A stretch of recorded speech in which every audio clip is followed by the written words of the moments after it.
Y muchas gracias a Enredadera por invitarnos a esta presentación, para enredarnos además en pleno carnaval, que también es la fiesta y que nos parece muy bien. La presentación para nosotros, para lo que es la revista de Madrid de la revista, va más allá de presentar lo que es una revista en sí, ya que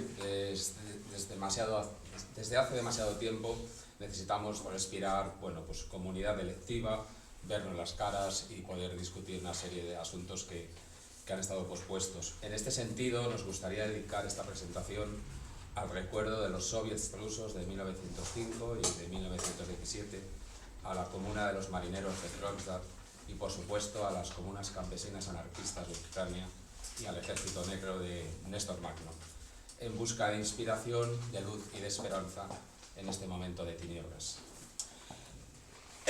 Aunque es posible que tengamos aquí amigos y cómplices que saben o conocen algo de la trayectoria tanto del movimiento surrealista como tal, como del propio Grupo Surrealista de Madrid, puede ser necesario una muy breve introducción tanto de lo uno como de lo otro. Nuestra actividad, bueno, se funda o por lo menos se sustenta en un movimiento que tiene ya una trayectoria casi centenaria y que lo entendemos, y siempre se ha entendido a sí mismo, como un movimiento revolucionario que ha buscado, por utilizar la famosa frase, cambiar la vida y transformar el mundo. En este sentido, me gustaría leer unos fragmentos de una declaración del 27 de enero de 1925 que dice así: ante una falsa interpretación de nuestras intenciones, hemos de declarar algo que se escapa a toda la embrutecedora crítica literaria. No tenemos nada que ver con la literatura, pero somos capaces, en caso necesario, de servirnos de ella como todo el mundo. El surrealismo no es un medio de expresión nuevo o más fácil, ni tampoco una metafísica de la poesía. Es un medio de liberación total del espíritu y de todo lo que se le parezca. Estamos completamente decididos a hacer una revolución. Hemos decidido asociar la palabra surrealismo a la palabra revolución solo para mostrar el carácter desinteresado, independiente y hasta absolutamente desesperado de esta revolución. A partir de aquí se puede entender mejor que alguien que conocéis perfectamente, José Peirats, al hablar de su amigo, el surrealista leridano García Lamolla, en 1937, comentar algo como que en su actividad Peirats reconocía la lucha, leo literalmente, la lucha contra las estructuras de la opresión cotidiana, sin la que el acto último de creación comunitaria sería imposible.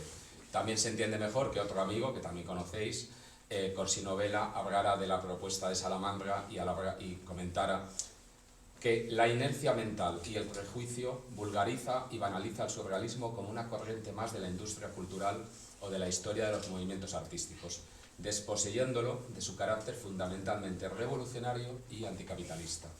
Aclarar solamente o matizar que ese carácter revolucionario anticapitalista se funda también, aparte de otras consideraciones, en la intervención de lo imaginario y la evidencia de la poesía. Claro, una poesía que entendemos no como literatura, sino como un estado mental inspirado, también una experiencia abierta de la realidad y una participación, casi una fusión en el mundo material. Y las tres dimensiones entendemos que tienen que ser, se busca que sean, cualitativamente superiores en un marco de la vida cotidiana aquí y ahora. A partir de aquí, por supuesto, bueno, nos mueven otra serie de influencias, como puede ser, por supuesto, el pensamiento anarquista, libertario, la internacional situacionista, ciertas corrientes del marxismo cálido, la crítica de la teoría del valor o la crítica de la técnica, de tal manera que, bueno, la actividad que mantenemos puede que sea inactual, pero queremos que no sea ideológica bajo ningún concepto. En cuanto a la revista en sí, lleva, pues sí, más de 30 años, desde 1987, y tiene como dos frentes complementarios. Uno, el que sería la crítica más rigurosa, se intenta por lo menos, otro asunto es que se consiga la crítica de la megamáquina, el Estado, la economía, la técnica, el trabajo, la ideología, pero también la castración emocional, también la estandarización de los imaginarios y de las subjetividades, la anomia que estamos sufriendo. Y junto a esta línea, lo que sería la experimentación del lenguaje, del juego, de la deriva, de la creación, bueno, lo que sería esa experiencia sensible y práctica de una poesía sin límites ni fronteras. Lo que llamamos a veces poesía por otros medios. ¿Para qué? Para restañar las heridas de la conciencia, de la subjetividad, de los imaginarios, tanto individuales como colectivos, ya que es necesario que entre tanta distopía que nos abruma, encontremos o pongamos en marcha las semillas, los esbozos siquiera, de la utopía. Como comentamos en el texto que abre la revista, el aviso al lector, se dice: la conciencia radical no basta si el fuego de la imaginación no camina a su lado para realizar los deseos insumisos, reencantar el mundo y reapasionar la vida. Precisamente por ello, la revista, a nivel más, si se quiere, filosófico, se sustenta en lo que hemos dado en llamar el materialismo poético, que insiste en la materialidad de la poesía.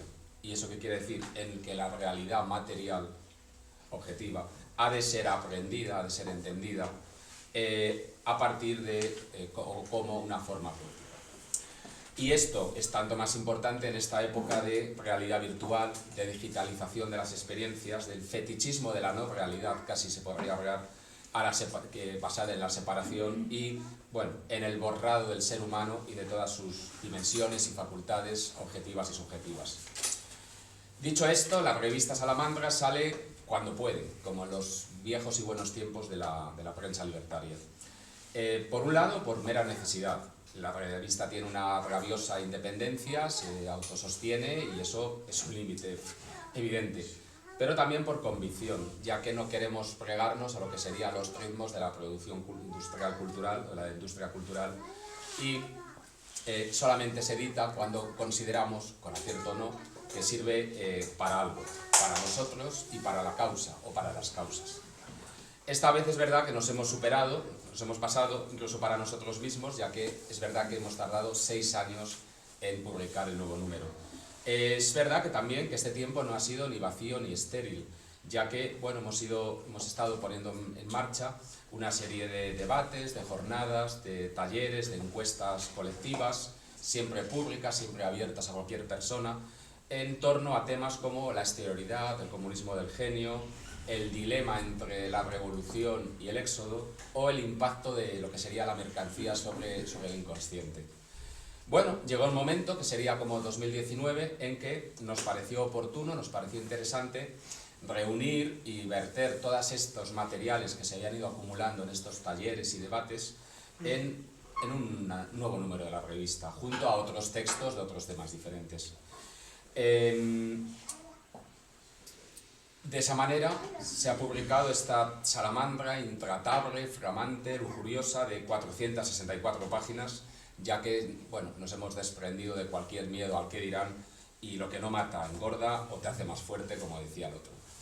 Termino esta primera presentación con 3 apuntes, que el primero es que estamos, creo, legítimamente orgullosos del trabajo colectivo que está detrás de la revista.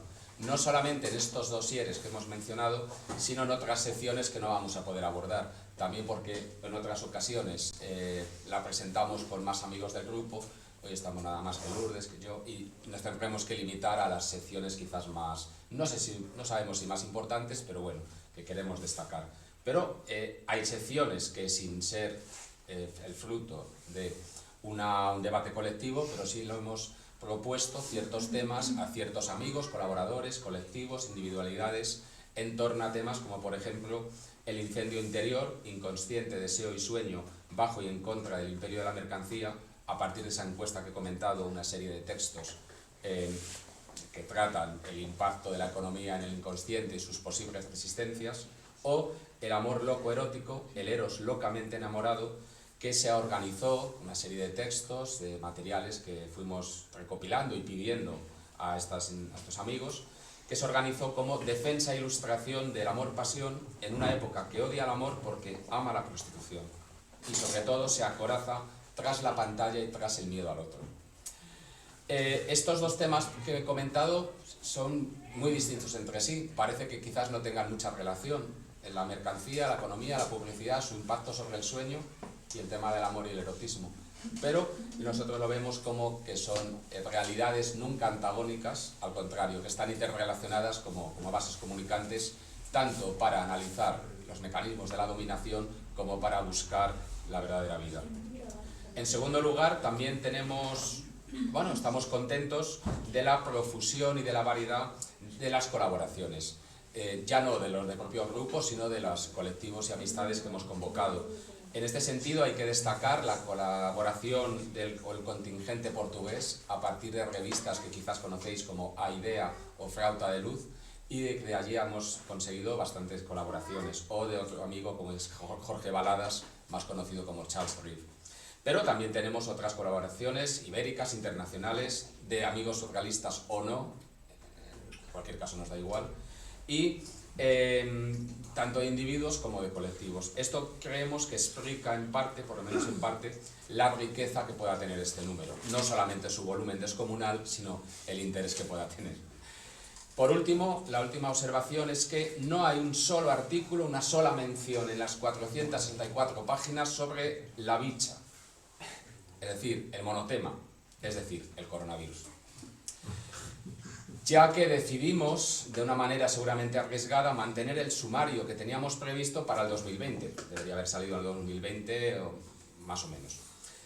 La decisión es muy discutible y quizás no se sostiene, pero pensábamos, muy modestamente, que el incidente del coronavirus no invalida las críticas ni las propuestas que contenía la revista. En todo caso, las confirma, agravando una serie de diagnósticos sobre el capitalismo industrial enfermizo y cómo está enfermando al mundo, que eran tanto nuestros como, por supuesto, de otros muchos colectivos y autores que conocéis y que hemos discutido entre todos.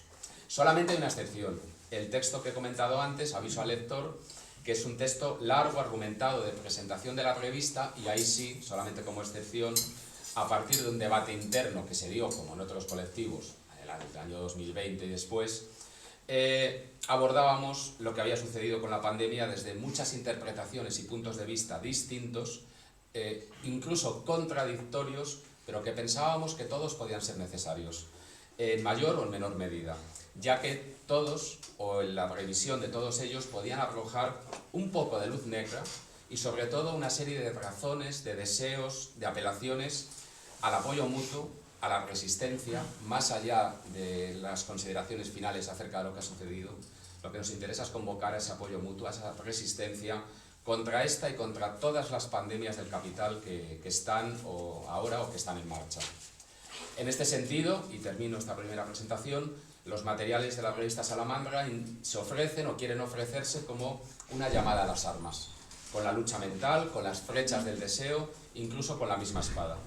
De tal manera que la revista está pensada y animada para afirmar una visión y una intervención en todos los planos de objetivos y subjetivos, que se atreva a plantear alternativas, por muy modestas, parciales, incompletas, imperfectas. ¿Para qué? Para contribuir a lo imposible, contra lo que no puede ser, lo que ya no puede ser y además es invivible. Y ahora pasaría la palabra a Lourdes Martínez, que va a tratar el comunismo en género. Pues sí, uno de los bloques al que hemos dado mucha identidad en este número lo hemos titulado así: del comunismo del genio al genio de lo común. Comunismo del genio era una expresión utilizada por los surrealistas en los años 20. El surrealismo es el comunismo del genio. Se podía leer en una de las octavillas que el grupo repartía por París en aquellos tiempos. Era una pregunta entre retórica, porque ellos sabían la respuesta, y asombrada ante lo que estaban descubriendo.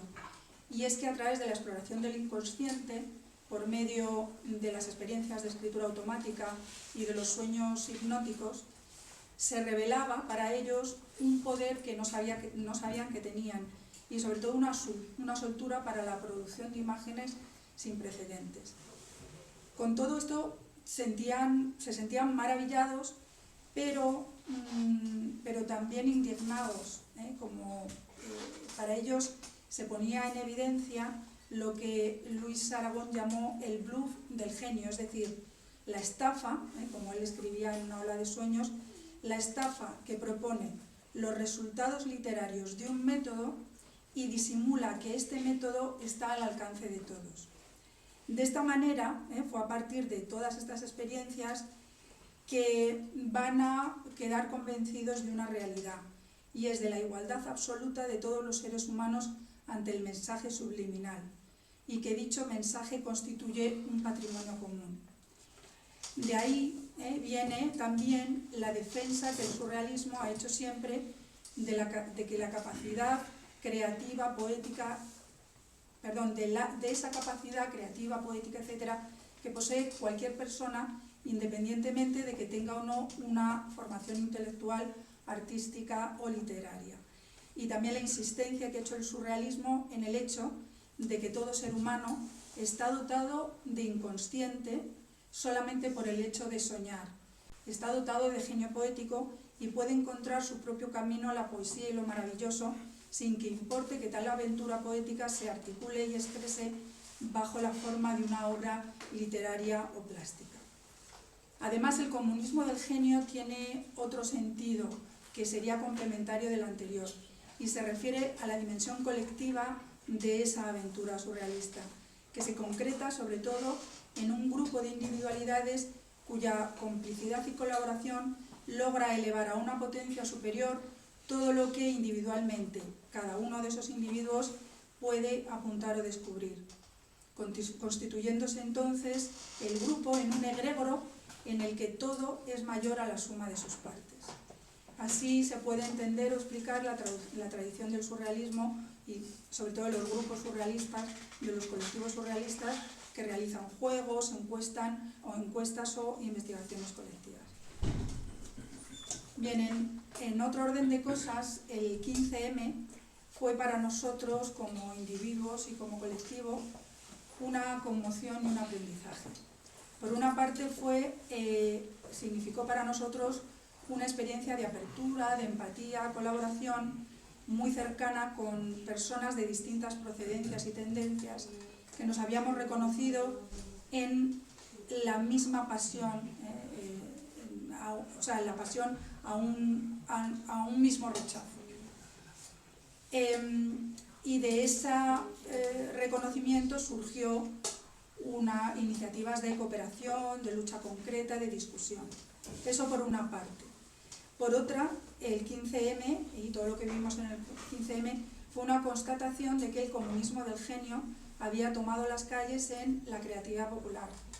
Por ejemplo, en la creación de los lemas, los carteles, las pintadas, el detornaje de los carteles publicitarios y en la invención de modos de vida distintos como fueron las acampadas y las asambleas. Es decir, una creatividad fuera de la egolatría y la vanidad artística y una creatividad atravesada por la impugnación a un orden que quería sofocarla. De alguna manera vimos esa doble dimensión de la que he hablado, del comunismo del genio y del genio de lo común. El comunismo del genio en el sentido de esa inspiración poética y creativa que late, que cualquier persona tiene sin saberlo y que solo hay que atenderla para que se manifieste. Y por otra parte, el genio de lo común, es decir, la creación de una comunidad poética e inspirada que sea capaz de reconocer en la poesía la misma urgencia y necesidad que en la libertad.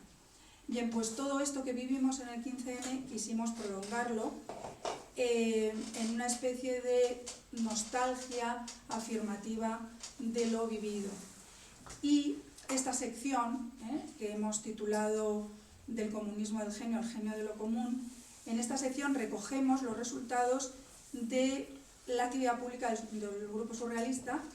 Es una actividad que desde el 15M ha apostado por acercar y compartir las investigaciones y experiencias propiamente surrealistas al mayor número de gente posible, en un intento de alcanzar o de llegar lo que alguno de los del grupo ha llamado surrealismo popular.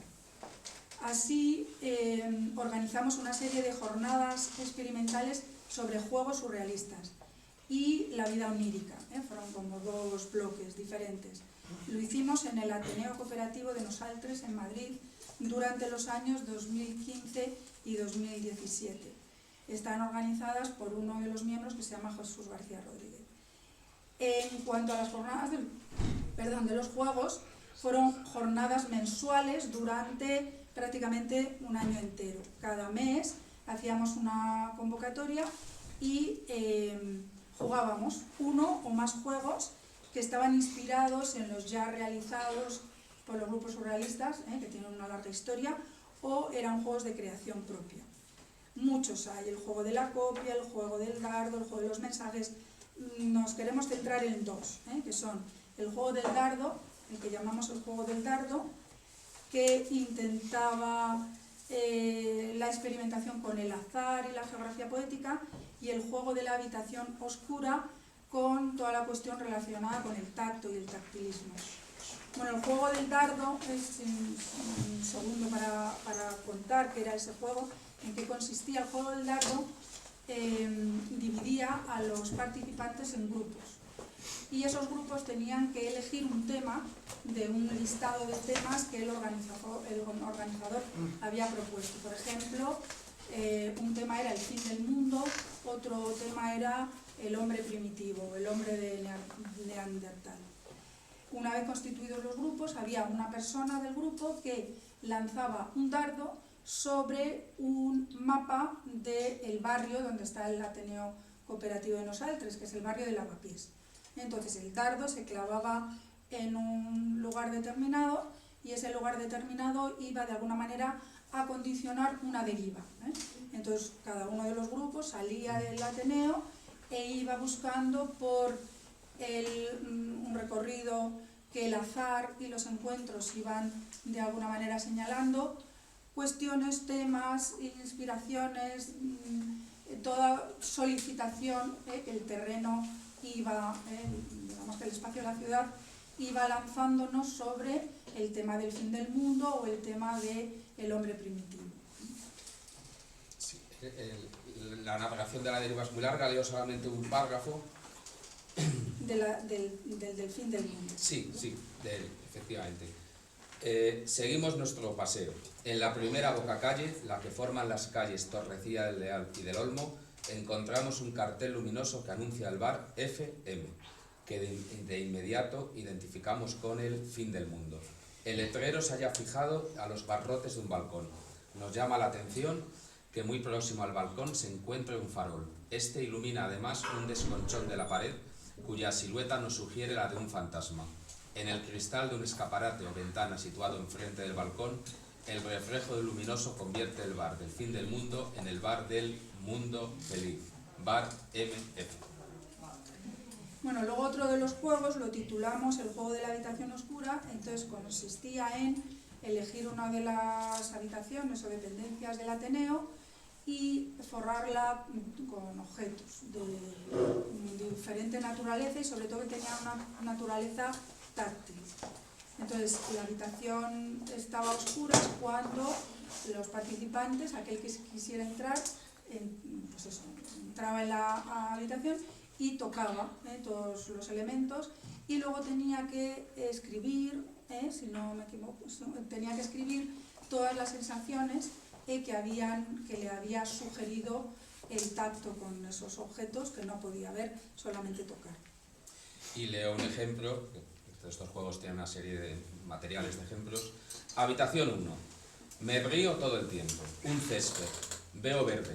Recuerdo el Belén que mi madre construye todas las navidades con musgo de verdad. En el césped, un piano de cola pequeñito de madera. Una mazorca dulce, blanda, perfumada. Objetos lisos, alargados. Sensación erótica. Plástico blando, placentero. Superficie como la de la lima de uñas. Pelo de mujer. Ganas de acariciarlo largo rato. Habitación 2. Pelo colgando, lo acaricio. Ganas de bailar con ella. Me doy cuenta de que hay una máscara. Le doy un beso en la nariz. Ganas de bailar con él. Bien, aparte de estas jornadas de juegos surrealistas, hicimos otras jornadas en el año 2017 que titulamos la convocatoria Laboratorio Onírico. También en el en el Ateneo de Nosaltres, a iniciativa del Grupo Surrealista, pero abriendo el laboratorio a todo aquel que quisiera participar. Fueron 5 sesiones entre abril y julio, y el objetivo era crear un grupo de experimentación sobre los sueños, investigar el sueño como fenómeno común, realizar un trabajo de base que actuara sobre el inconsciente colectivo, o experimentar con la pura fenomenología del sueño al margen de toda interpretación. Las actividades que surgieron fueron la puesta en común de lo soñado, la puesta en común de relatos de sueños, los que fueran, del pasado, sueños recientes, sueños recurrentes. Otra de las actividades fue la que titulamos El objeto soñado y objeto onírico, en el que instamos a los participantes a que trajeran objetos propios elaborados por ellos a partir de objetos vislumbrados en sus propios sueños. Otra de las actividades titulamos Urbanismo onírico, sobre las imágenes de las ciudades soñadas, o el juego de los sueños paralelos, para ver si existían paralelismos entre los sueños de dos o más participantes. La erupción onírica fue también otra de las actividades, sobre las imágenes del sueño en la vigilia, en la vida diurna. Bien, al margen además de este laboratorio onírico y en la línea del comunismo del genio, participamos con lo que llamamos la Barraca de las Maravillas en la 5ª edición de las Jornadas de Arte y Creatividad Anarquistas en el ECO, un espacio del barrio de Carabanchel, un espacio sociocultural, liberado y autogestionado. Y bueno, nos apetece contar un poquito en qué consistió esta Barraca de las Maravillas. Bien, el grupo participó, pero decidimos hacerlo sin llevar obra como tal, de ningún tipo, obra en el sentido pues, artístico y estético, sino que decidimos organizar talleres y experiencias en esta línea del comunismo del genio para que todos aquellos que quisieran participar. Y esa barraca constaba de lo que llamamos un confesionario de sueños, donde se facilitaba a los participantes, se facilitaba que esos participantes sentados en un sillón contaran sus sueños sin ninguna voluntad de interpretación o análisis psicoanalítico ni valoración estética. Y nosotros íbamos apuntando esos sueños que la gente narraba con mucha libertad, por cierto. Y luego otro de los espacios lo llamamos cámara oscura para la exploración del objeto táctil. Aquí los voluntarios se sentaban con los ojos vendados ante una mesa en cuyo cajón habíamos dispuesto una serie de objetos, por ejemplo una quijada, una caja de cerillas, un reloj, un cascanueces, y ellos tenían que intentar identificar y describir esos objetos mediante las sensaciones que les provocaba el tacto. El objetivo era liberar sus asociaciones imaginativas y mientras tanto nosotros íbamos anotando sus comentarios y para estimularlos a veces hacíamos preguntas del tipo ¿le parece agradable? ¿Te parece repulsivo? Así como un cuestionario delirante sobre la naturaleza y las costumbres de los objetos. Que va a leer el... Sí, leo un ejemplo de una de las jugadoras o participantes. No voy a decir el objeto de cada que le hagas interpretación, sino que lo leo todo continuo. Es algo frágil, redondo, un juguete de miniatura. Me gusta, pues me recuerda las ferias de la niñez. Una tela que me despierta la curiosidad, como algo que envuelve. Una piedra o un hueso, o un huevo con un agujero, o una trompeta de gramófono. Una miniatura musical de los años 20. Esto es una cosa rara. ¿Una pistola o un juguete? Es una pistola descompuesta. En el cañón hay palitos. Se está derritiendo el cañón por debajo. Una cremallera que abro y cierro, aunque cuesta un poco hacerlo. Es la parte de atrás de un vestido de noche de mujer. Una mujer sofisticada, con moño. El vestido se quita por detrás. Intenta desnudarse pero no puede. Quizás alguien quiera ayudarla. Un peine doble con rueda, muy bizarro. No sé para qué puede servir. Es unisex, para pelos cortos. Un hueso cóncavo como de vértebra de un animal, como una aleta. Pero las aletas no tienen hueso. Una cajita de cerillas que tiene dentro una protuberancia, como un cajón de cómoda.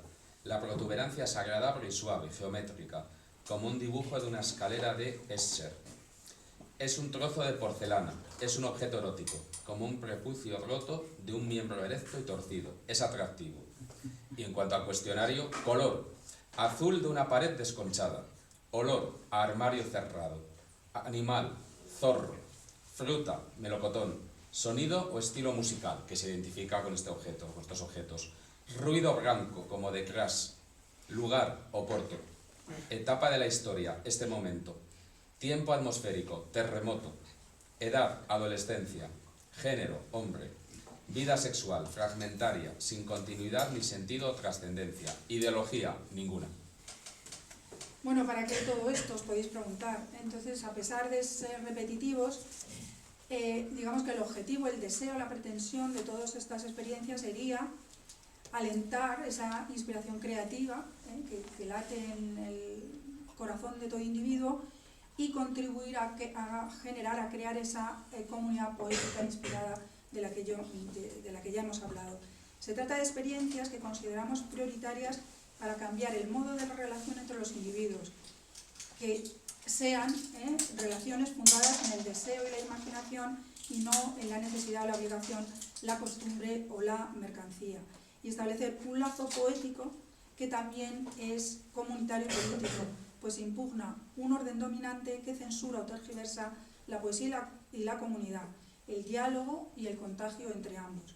Porque pensamos que si la reapropiación de lo que nos ha sido expropiado a nivel subjetivo, mental y sensible, la apropiación de lo que nos ha sido expropiado y arrebatado a nivel material no tiene sentido o está incompleto, es insuficiente. ¿Por qué son tan importantes o es tan importante esta revuelta poética? Para salir y frenar la digitalización de la vida, de las experiencias simuladas y las vidas diferidas que se nos intentan imponer y que ya ha citado José Manuel.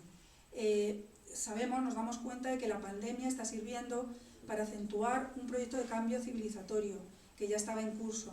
Se aprovecha para forzar transformaciones antropológicas profundas mediante la mediación tecnológica, la eliminación de la realidad material y su sustitución por otra virtual, la compartimentación de los afectos, la separación física, la abolición de la vida privada. Frenar este proceso queremos con un gran baño de realidad, un baño en las fuentes más hondas de lo material, de lo corpóreo, que son las fuerzas opuestas a lo virtual. Insistir más que nunca en esa voluntad de profundizar en lo real, que es propia del surrealismo, de lograr una conciencia más clara y más apasionada del mundo de los sentidos, como decía André Breton. ¿Por qué es tan importante, vuelvo, esta revuelta poética? Para encontrar espacios de libertad que despejen, de alguna manera, el acondicionamiento mental de la vida cotidiana, que nos acercan a nuestra propia realidad, a nuestros auténticos y verdaderos deseos y nos permiten salir del ocio programado por el orden dominante. Son experiencias que se hallan lejos, además de las disciplinas y cánones especialistas y profesionales en el sentido, estético, y que están más cercanas al mensaje interior y ese pozo inconsciente que todos tenemos y donde hay más verdad que en todo aquello que viene diseñado desde fuera. Aunque sabemos que las fuerzas interiores del ser humano, el sueño, el inconsciente, la imaginación y el deseo, están más manipuladas que nunca, pues el poder ha integrado los medios poéticos en su maquinaria devoradora. Sin embargo, su exploración e investigación es la única, o al menos una alternativa a esa desecación de lo sensible que está de alguna manera provocando la dominación, para reconquistar espacios de libertad enajenados y exaltar una vida depreciada tanto física como psíquicamente. Además, todas estas experiencias estarían en relación con reflexiones más globales del grupo surrealista en torno a lo que llamamos el materialismo poético, o en torno y acerca del papel de la poesía en un contexto de colapso civilizatorio y la necesidad de reevaluar la utopía buscando nuevas formas de felicidad y de lujo que pasen por una intensificación de la vida interior ante un escenario de empobrecimiento material de la existencia. Ante todo la vida, decía André Breton, y esa es también nuestra consigna. Antes se ha hablado en la primera parte de la presentación de que la crisis del coronavirus, o en fin, lo que ha sucedido, no invalidaba, o pensábamos que no invalidaba, o no del todo, los materiales que teníamos preparados para la revista de antes.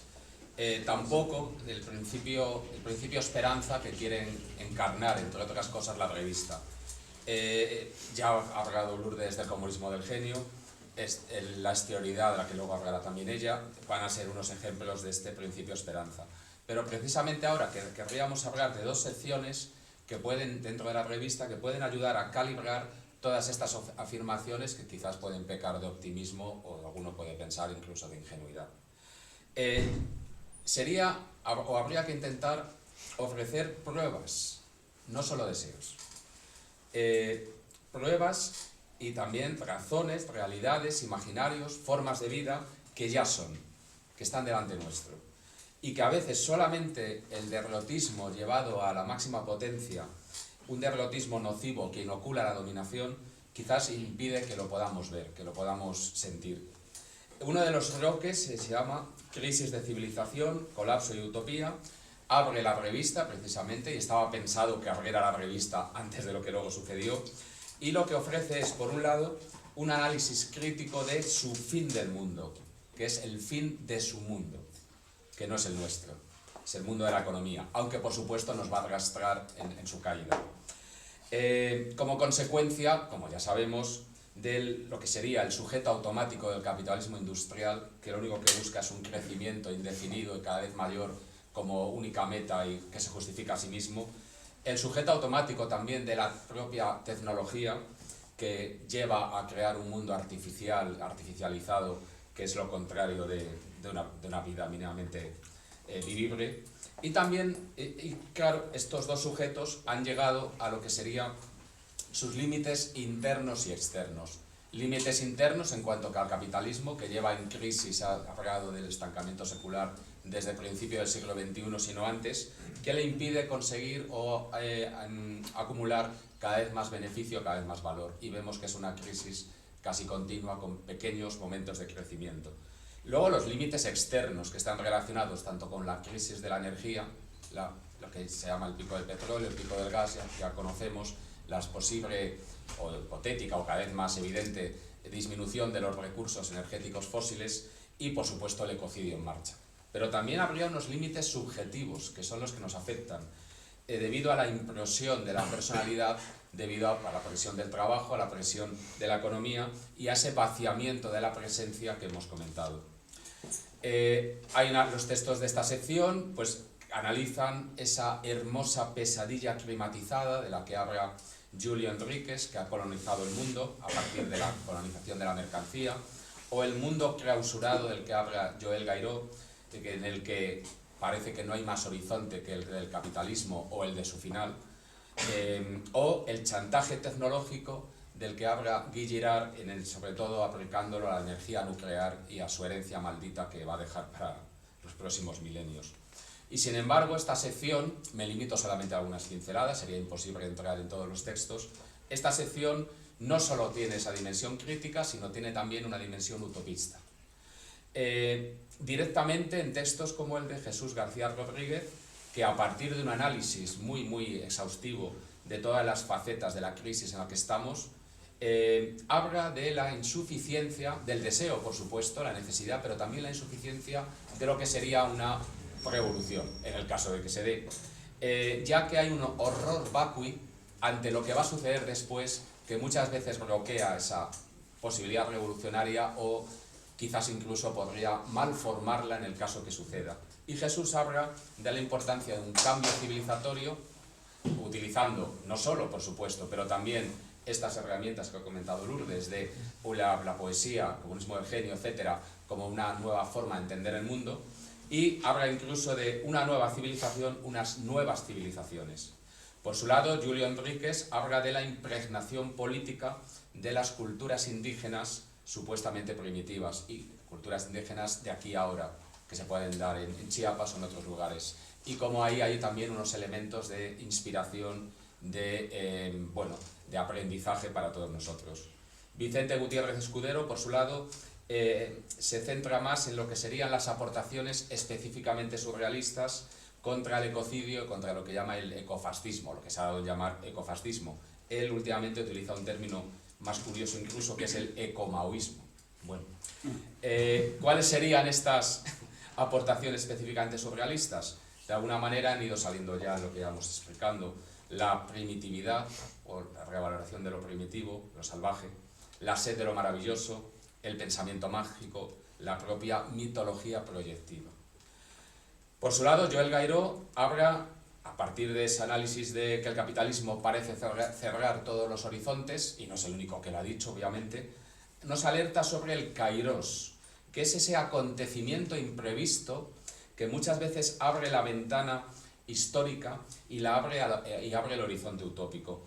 Una revelación sin ese kairos, sin la que todas las famosísimas condiciones objetivas revolucionarias se estrellan contra lo que sería el muro del escepticismo, del conformismo, el lavado del cerebro y también el peso de tantas derrotas que llevamos detrás nuestros. Justamente la última sección el último texto, el último material de esta sección se llama "Son los grandes transparentes los que se manifiestan", y es un juego colectivo que planteamos, precedido de un texto en el que se explica una serie de cuestiones, con la excusa del huracán Gloria que hace 2 años arrasó la península, o quizás fue el Filomena, o quizás fue el que va a venir el año que viene, y que se propone la creación de una serie de mitos telúricos críticos que no pueden llevar a ningún tipo de religión o de irracionalismo, para acompañar y preparar mentalmente quizás, y también llamar a la rebelión contra esas condiciones, lo que va a ser el aterrizaje forzoso y desolado del ser humano otra vez sobre el planeta Tierra. Y leo también muy brevemente algunos ejemplos de esos mitos que están formulados como jaculatorias poéticas. Se acabó tajante el asfalto y las hordas de coches se precipitaron hacia un abismo de materiales antiguos. Quien no sabía nadar, perecía. Quien no sabía volar, perecía. Quien no sabía mirar la otra orilla con deseo, perecía. Te inyectamos el veneno que nos sobraba a manos llenas, mar macilento que tropiezas en la maraña leprosa de rompeolas y puertos deportivos, y nos devuelves la vida inútil que todavía bulle en tu cerebro espongiforme. Plancton muerto que no fertilizará ninguna tierra, espuma blanca para los sepulcros de nuestras ciudades, luz de sal para vendarnos después de la herida. Ídolos del progreso, blanco de árboles vengadores, la inutilidad os hace bellos. Sometidos al nuevo orden natural, podréis conquistar una dignidad ausente. El nuevo mundo vendrá por la fuerza desbordada de la naturaleza más la deselectrificación, y será terrible y hermoso. En este momento, seguramente, el contador Geyser de la duda, vuestro contador Geyser de la duda debe estar, por la estratosfera, ya que hablar de utopía con la que está cayendo, y de manera literal, hoy Ucrania. Hay otro bloque de la revista que se llama Fuga de la Revolución, Revolución de la Fuga, que puede que ofrezca ciertos argumentos, ciertas realidades, para reconsiderar tanto el pesimismo desorganizado como el optimismo anticipatorio. Hay una premisa, hay un punto de vista antes de nada. Hay que recordar el año 2019. Ese año, ¿por qué se caracterizó? Fue el año del descontento, y no fue el primero si pensamos en el 2011. Desde Chile, en el 2019, a Hong Kong, a Ecuador, a Cataluña, a Líbano, a Argelia, sin olvidar, por supuesto, a los chalecos amarillos, se dieron conflictos muy diversos, desde luego, pero cada vez más numerosos y cada vez más intensos. Y, de alguna manera, también cada vez más anticapitalistas, que son el reflejo, dentro de su diversidad y de sus contradicciones, de su heterogeneidad, son el reflejo de un mundo que, al fin y al cabo, está a punto de bascular. ¿Hacia dónde? Hacia la barbarie, todo lo indica, o hacia el socialismo salvaje de la autoorganización y de la democracia directa, que es lo que queremos. Pero es que el año 2020 no solo ha sido el año del COVID, eso es lo que se nos quiere también hacer creer, a pesar de lo que hemos visto, ya que fue también ese segundo año del ciclo de revueltas globales, multiformes y cada vez más anticapitalistas. Y ni el miedo al virus, ni el miedo a la policía, ha frenado a ese fantasma de la libertad que volvió a recorrer y alegrar el mundo. Porque en efecto, todas las vidas importan y ya no podemos ni respirar.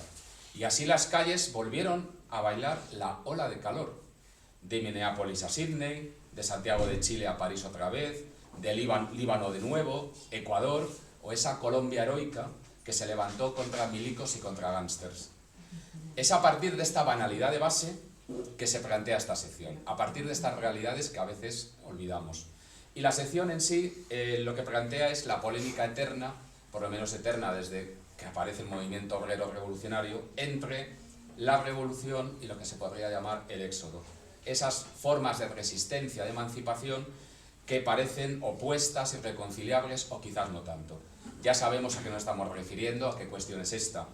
Hay que abolir, una primera posibilidad, hay que intentar abolir el capitalismo industrial por medio del devenir revolucionario, la crítica total, los conflictos, también en la espera atenta de ese kairós que ya anuncian estas revueltas que vienen y van, o, por el contrario, hay que dar toda esta posibilidad por perdida y hay que buscar salir, escapar de esta ciénaga podrida, empezar de cero para reconstruir la autonomía material y el sentido de la comunidad. Lo que sería todo el magma, todo el cosmos de cooperativas, vueltas al campo, proyectos utopistas, etcétera, etcétera. Entre estos dos polos y entre el espacio intermedio y que quizás exista y que pueda reconciliarlos, hay una serie de textos y análisis de esta sección, que igualmente es imposible resumir, me limito a algunas pinceladas. Por ejemplo, la defensa de la lucha a muerte como único camino, que proponen colectivos amigos, como Amigos de la Negación o Barbaria, contra ese capital omnipresente que impide cualquier proyecto de autonomía segregada, por llamarla así, ya que, como decía el colectivo Barbaria, no quedan bosques para un nuevo Robin Hood. O la defensa, que sería la posición quizás contraria, pero no necesariamente contradictoria, la defensa de la fuga como otro medio de lucha, que propone en su texto Adrián Almazán, Helios Escalante, o de la autonomía aquí y ahora, que Andrés de Besa va a defender y que además lo defiende con una serie de ejemplos prácticos de estos últimos años. También estaría un optimista irreversible, como se llama así a sí mismo, Albert Masson, que propone una serie de acciones económicas revolucionarias como otros tantos sabotajes aquí y ahora de la lógica del capital. O las reflexiones que propone también Charles Reeve, Jorge Baladas, acerca de los límites y del fracaso final del reformismo con la excusa o en torno a partir de la Azad de Nantes. O la aportación que podía hacer yo, que sería una reivindicación históricamente argumentada de la posible armonía pasional entre todos los gestos revolucionarios que se consideran como tal, que van desde una cooperativa a la insurrección, pasando por supuesto por la comuna, por todas las comunas. Por último, hay un artículo, un texto, un ensayo que tiene otro carácter quizás más poético, siempre esa idea de unión de esas diferentes dimensiones, de otra amiga portuguesa, Silvia das Fadas, que a partir de la comuna da Luz que se dio en el sur de Portugal, en Alentejo, hacia Alentejo o Algarve ahora mismo, hacia 1917, una comuna libertaria, que han quedado algunos restos, y en su ensayo nos habla del fulgor, de la creatividad, de la poesía que hay en ese lugar todavía conserva, del reencantamiento de la tierra, era una comuna de tipo campesina, naturista, y sí, por lo tanto, de la utopía. Sin la que esa poesía, sin esa utopía, nada se puede hacer o se hace en vano. Y precisamente en este artículo de Silvia das Fadas, que habla también de un espacio natural, nos permite enlazar con el último bloque que vamos a comentar, que sería el de la exterioridad, que Lourdes va a comentar. Sí, sigue siendo un bloque especial en torno al que se articula la revista y que hemos titulado Contingencia e insumisión de la exterioridad. Este eje que consagramos a la exterioridad ha estado presente en los últimos números de la revista y en varias publicaciones recientes. Y para entender por qué damos tanta importancia a esta cuestión central, lo primero que conviene aclarar es qué entendemos por exterioridad. En la definición más elemental que hemos usado habitualmente, la exterioridad es aquello que queda fuera del dominio de la civilización. A partir de esta enunciación, la primera cuestión urgente que se plantea es si realmente existe algo que no esté bajo el dominio de un capitalismo hegemónico que parece inundarlo todo. Efectivamente, lo único que existe para el capitalismo es todo aquello que es susceptible de ser dominado, explotado e incluido en la cadena del valor. Pero si huimos de esta escala de valores y hacemos un cambio de perspectiva, se puede afirmar que para el capitalismo no hay afuera, pero hay una afuera que el capitalismo ignora, y es precisamente la exterioridad, esa grieta que deseamos abrir. El capitalismo ejerce un dominio totalitario en dos planos. En primer lugar, lo conocemos bien en el plano material: producción industrial de mercancías, explotación de la naturaleza, organización laboral tiránica, control de los cuerpos, pero también en el plano mental. Es preciso recordar con insistencia que existe un capitalismo de espíritu, que somete nuestro imaginario, reseca el inconsciente y depreda nuestros deseos para inocular aquellos que le resultan útiles.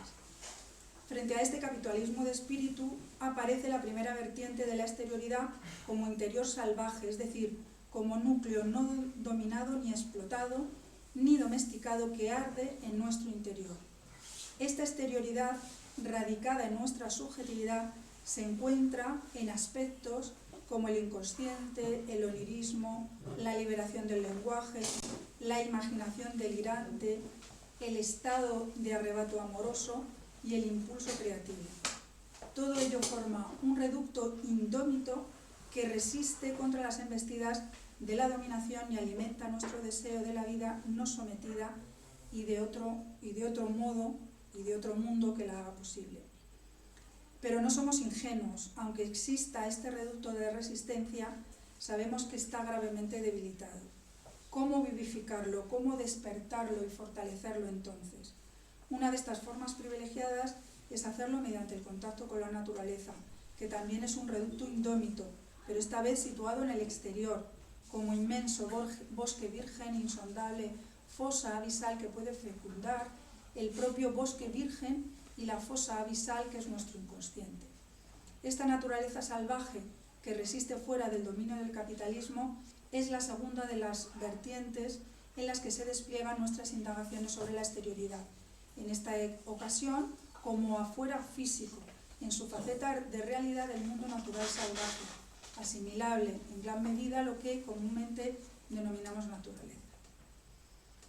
Bien, pues el interés surrealista por la exterioridad radica fundamentalmente en que ésta constituye una inmensa fuente de reservas para la renovación sensible del ser humano, para restablecer el vínculo esencial con el mundo a través de la experiencia y del materialismo poético, y para renovar y nutrir el inconsciente al contacto con la naturaleza atávica que nos funda.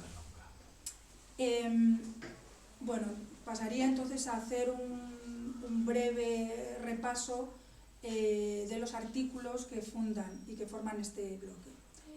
Decíamos entonces que la exterioridad así entendida atraviesa esta actividad y bien, digamos que el bloque se abriría con la apertura, porque esta cuestión de la exterioridad ha interesado, ha suscitado el interés de otros colectivos que abordan la cuestión de un modo propio, precisamente con el espíritu de hacer que nuestras indagaciones sean permeables a otros puntos de vista y de iluminar posibles puntos ciegos de unos y otros planteamientos. En el año 2018 organizamos un debate público en la librería Enclave de Libros de Madrid como colofón a unas jornadas previas que hubo sobre el tema de la exterioridad. Este debate abierto tuvo lugar entre el Grupo Surrealista de Madrid y colectivos antidesarrollistas como Malpaís y Cul-de-sac, de la editorial de Salmón, y el resultado es, digamos, que ocupa una buena parte de esta sección sobre la exterioridad. En el encuentro se abordaron aspectos como la crisis sensible, que va de la mano de la crisis ecológica, las prácticas capaces de erosionar la dominación, la experiencia de la exterioridad en el ámbito carcelario y el capitalismo industrial como encierro planetario y la relación de la exterioridad con la vida onírica. Bien, el resto de los textos de esta sección son testimonios ya de experiencias de la exterioridad. Esto sería un debate entre diferentes colectivos, pero luego ya se abren a textos de individualidades sobre su propia vivencia de la exterioridad. Hay uno de los artículos, ¿no? Varias de estas facetas de la exterioridad, está muy bien sintetizado en el texto de Vicente Gutiérrez Escudero, Apuntes para un conocimiento salvaje y apasionado de la fuera. Aquí Vicente testimonia todo un abanico de experiencias en Santander, concretamente la vaguada de las llamas, y en el centro social ocupado La Lechuza. Bien, otro texto, voy a leer algunos párrafos de su intervención. En este texto relata cómo en esas zonas temporalmente autónomas se activan otros aprendizajes distintos a los asociados a la lógica mercantil, que fortalecen las relaciones comunitarias y generan inusuales islotes de convivencia en los que la dominación capitalista no logra adentrarse del todo. Eso se mezcla, dice Vicente, con hallazgos poéticos en una naturaleza que el urbanismo ecocida no ha destruido del todo, e incluso experiencias oníricas influidas por el lugar y compartidas entre la comunidad de ese centro social La Lechuza. Por ejemplo, al despertar de un sueño, Vicente descubre allí un elemento que potencia la experiencia onírica y lo relata como sigue. No tuve ninguna duda de que aquel ser era la representación física de un tótem onírico, un espíritu al que denominé la garganta avivadora del sueño. No tardé en descubrir que su principal efecto no era solo el de propiciar el surgimiento de sueños, sino el de intensificar las ensoñaciones del despertar, hasta el punto de posibilitar su prolongación en la vigilia. En realidad, continúa Vicente, todo en La Lechuza se convierte en un sueño. Allí es posible alcanzar ese anhelado estado de conciencia en el que el sueño y vigilia al fin se funden y además se confunden. No es extraño entonces que uno experimente allí la sensación de haber penetrado en una casa encantada. Otro texto muy sugerente, muy interesante, de Noé Ortega, que se titula Erolitos, exterioridad y erotismo, contempla la importancia que tiene el mar. En este texto Noé relata su experiencia en un enclave natural de la costa de California. La importancia de este lugar para él es que está erotizado. Es un lugar erotizado debido a la exuberante presencia de rocas sexuadas. Esta sexualización llega a ser muy explícita. En la mayoría de los casos se trata de rocas en las que se materializan presencias genitales, tanto falos como vulvas, e incluso formas andróginas, en la propia piedra. Estas formas sexuales están conformadas tanto por las formas y grietas de las piedras como por su cromaticidad, que forma unos halos espectrales alrededor de estas formas minerales sexuadas. Un hecho muy determinante es que en este lugar, la carga erótica se ha conformado sin intervención humana. Esto sería el aspecto más singular, más original de este documento, de este texto. Se trata, dice Noé, de un lugar erotizado telúricamente por las fuerzas de la naturaleza, con un papel esencial del océano como elemento activo. Y leo un breve fragmento del texto de Noé. En efecto, todos los factores que intervienen en la formación de estos aerolitos tienen un ascendente oceánico. Los cristales de la sal se forman tras la evaporación del agua que se deposita en la piedra durante el oleaje, penetran en la roca y reaccionan químicamente con ella para disgregarla pacientemente. Las alteraciones de temperatura y de humedad que aceleran el proceso están sujetas a la volubilidad de la climatología marina. La erosión obedece a los vientos del océano, que a su vez proyectan los diminutos granos de arena a los que quedan reducidos los acantilados por la acción implacable del mar. Asistimos entonces al resultado de un proceso esencialmente destructivo a escala geológica, siendo el océano el agente que opera la transformación. Este texto es una primera indagación de esta relación entre erotismo y sexualidad, y concretamente de las características eróticas específicas propias de la exterioridad, principalmente lo que respecta a la mezcla libidinosa de los elementos para dar lugar a manifestaciones eróticas. Y ya para terminar, queremos insistir en que el capitalismo industrial se ha basado en la explotación desaforada del planeta y de los seres hasta la explotación de los recursos. Pero en el texto Caminos de exterioridad, la llaga que el horizonte suelda, que he escrito yo misma, se vislumbra que la acción humana no tiene por qué ser irremediablemente ecocida, como lo es en nuestra civilización actual. En el texto se testimonia una serie de construcciones de una belleza inspiradora que están integradas armoniosamente en la naturaleza y que curiosamente están asociadas a caminos y vías de salida de la ciudad al exterior. Leo un fragmento y con esto acabo. Hay un deseo común dibujado en el cosmos que impulsa al ser humano a encontrar abrigo en la cueva e inspiración en la roca, a no desprenderse del útero en el que gozó la infancia desbrozando montes y encarando signos terribles. Hubo un tiempo en el que elevar torres y horadar pozos no era un actuar sacrílego, un tiempo en el que la labor humana se encastaba en la orfebrería del planeta, ornaba laderas y ciudades, hermanaba el dique con el cielo, como el pájaro adorna con su nido el árbol elegido. Aun cuando la máquina moderna mortificó el teatro natural llenándolo de pesadumbre, la humildad de ciertas construcciones, la azarosa o afortunada disposición de otras o el transcurso del tiempo lograron acomodo en el regazo de la naturaleza y lograron encalanar lo virgen, evitando aún involuntariamente el ultraje. A pesar de la desolación que deja a su paso el ser humano, no abjuramos de su creatividad. En el camino buscamos vestigios conciliadores que hagan placentero y habitable el mundo de hoy e inspiren la sociedad venidera que deseamos. Soldar el bloque de abismo abierto cuando decidimos odiarnos y decretar nuestra exclusión del paraíso. Bueno, ya terminamos, que no queremos aburrir.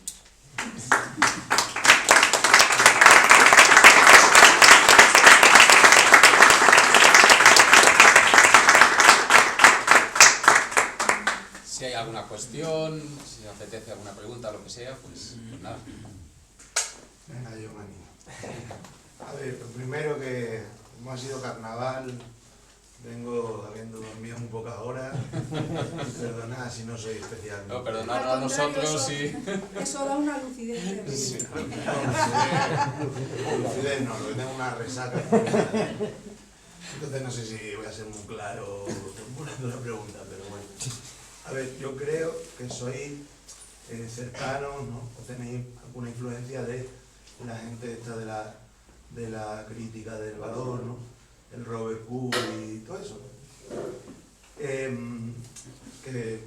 lo que hacen un poco una lectura de la crítica de la economía política, más centrada en el fetichismo de la mercancía, ¿no?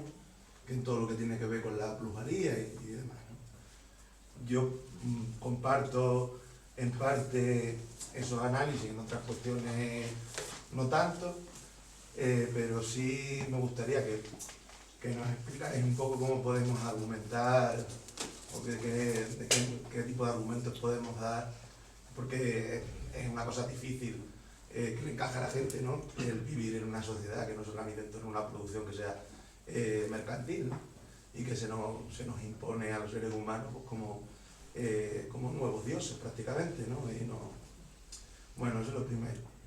Y luego he escuchado en varias ocasiones a lo largo de la charla hacer una crítica a la tecnología, ¿no? Que yo entiendo que ahí habrá algún tipo de matices, ¿no?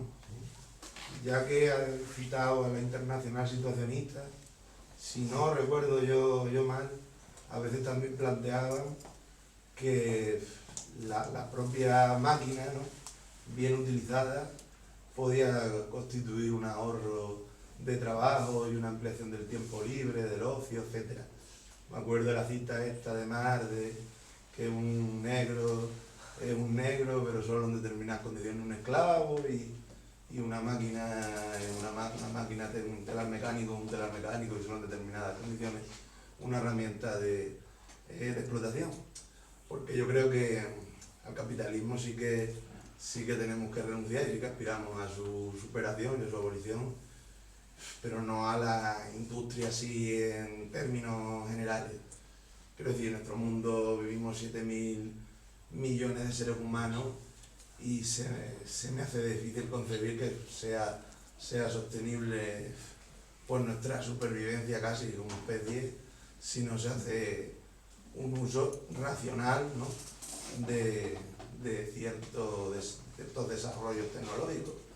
La cuestión es que bajo la lógica del capital, ¿no?, bajo el dominio del capital, más que nosotros como sociedad, como seres humanos, hacer un uso de la tecnología, un uso consciente, ¿no?, racional, democrático, etc., la tecnología también se convierte en otro fetiche, ¿no?, que tiene que ser constantemente renovada por acción de la competencia y a la que se le adjudica un papel de resolución de los problemas sociales que por sí solo no tiene y que presenta también desarrollos negativos tanto de cara al medio ambiente como a nuestras propias vidas, pero en otro tipo de organización social, ¿no?, realmente democrática, como habéis apuntado.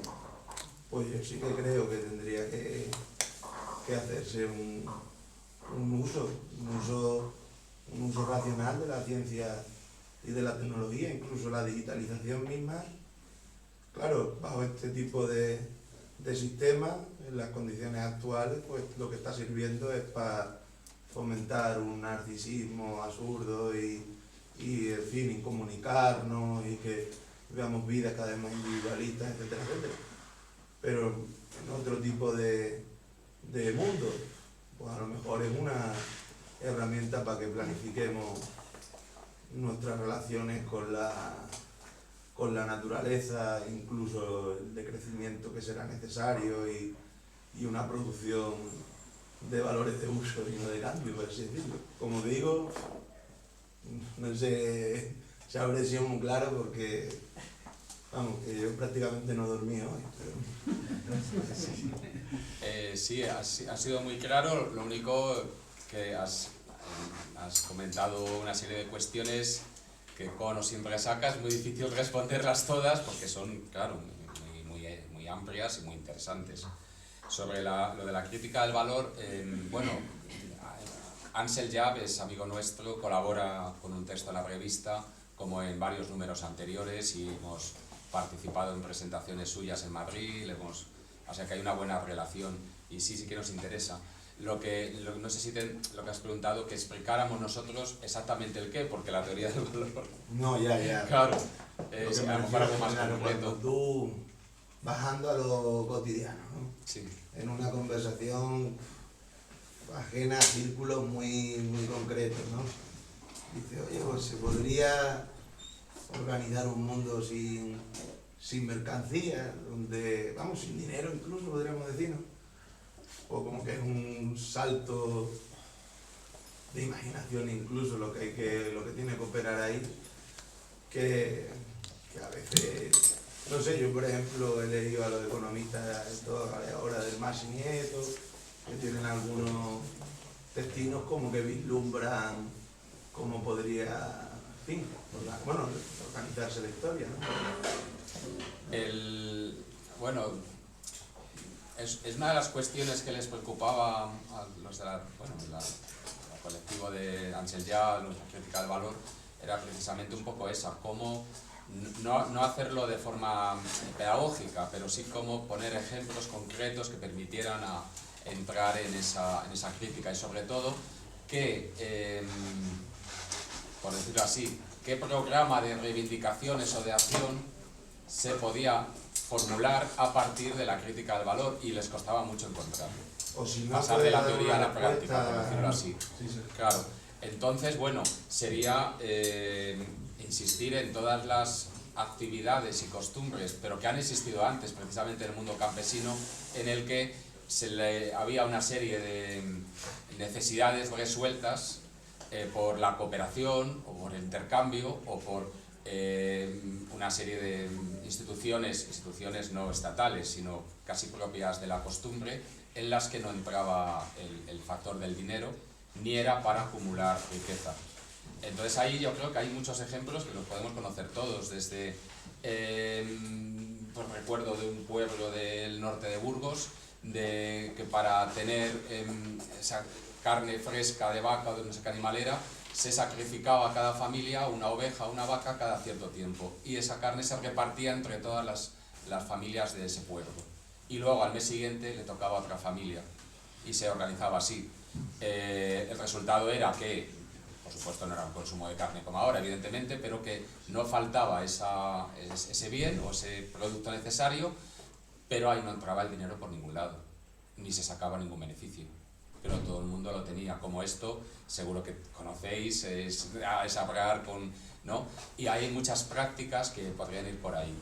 Al menos no prácticas, sino recordar unas organizaciones de la vida social en las que no entraba ni el dinero ni la acumulación de dinero, y que además no es que no hay que remontarse al neolítico, sino que han llegado casi hasta nuestros días, en un mundo que por otro lado era mestizo, en el sentido que esas mismas personas a lo mejor luego tenían un trabajo asalariado o vendían, utilizaban el dinero, por supuesto, pero había otras facetas, otros momentos de su vida en las que esa lógica no entraba o no entraba del todo. Por ahí yo creo que se puede sacar bastantes ejemplos, que precisamente porque son muy sencillos y muy de aquí a ahora, o del mundo de hace 2 días, pueden ser bastante ilustrativos. Luego ya, por ejemplo, hay un debate muy interesante, no solamente en la teoría del valor, sino de los grupos, los que llaman comunizadores, que es cómo se organizaría una producción que evitara la mercancía, porque incluso en proyectos del anarcosindicalismo o de los consejistas holandeses hablaba de que el valor de los productos se seguiría midiendo en horas de trabajo, y entonces, bueno, habría un carnet de productor que te permitiría adquirir todo lo que necesitaras en el almacén comunal. Pero claro, si lo que a mí me da derecho a ir a ese almacén o subirme a un tren es ese carnet de productor donde están recogidas mis horas de trabajo, no nos escapamos del valor trabajo. Entonces ahí hay unos debates que son muy interesantes, pero yo tampoco podría ahora, simplemente es puntuarlo.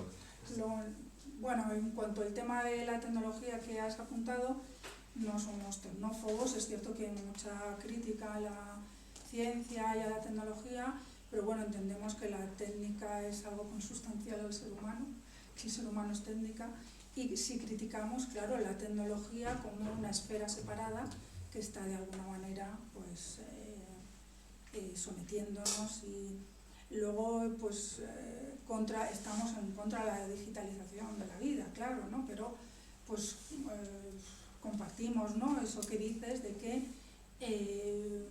en otra forma, ¿no?, en otra forma social, pues bueno, pues la máquina no estaría demonizada, sino que pues sería un elemento que ayudaría al ser humano, como siempre ha sucedido, ¿no? Claro, comentabas la internacionalizacionista, la fetichización de la tecnología, completamente de acuerdo. Pero, por ejemplo, en la internacionalizacionista y en otros proyectos, movimiento revolucionario, ha habido quizás también un exceso de confianza en ese poder de la técnica, que hoy a lo mejor no lo podemos cuestionar, más que nada porque quizás hace 50 años, hace 100, pero con la reducción de los recursos energéticos y las consecuencias que sabemos que tiene esa energía fósil para el planeta, quizás no podemos, aunque hubiera una revolución que pudiéramos reapropiarnos de todo el tejido productivo, hay cosas que hay que decir, hay que renunciar a esto, porque por supuesto la energía nuclear no va a ser la solución para alimentar a la máquina esclava que nos permita gozar sin límites. Luego hay otro problema. Sí. No, solamente quería apuntar que ese sería el punto en el que ahora estaríamos más separados de la crítica situacionista que durante mucho tiempo nos bebimos de ella, ¿eh? Pero entendemos que por ahí hace aguas.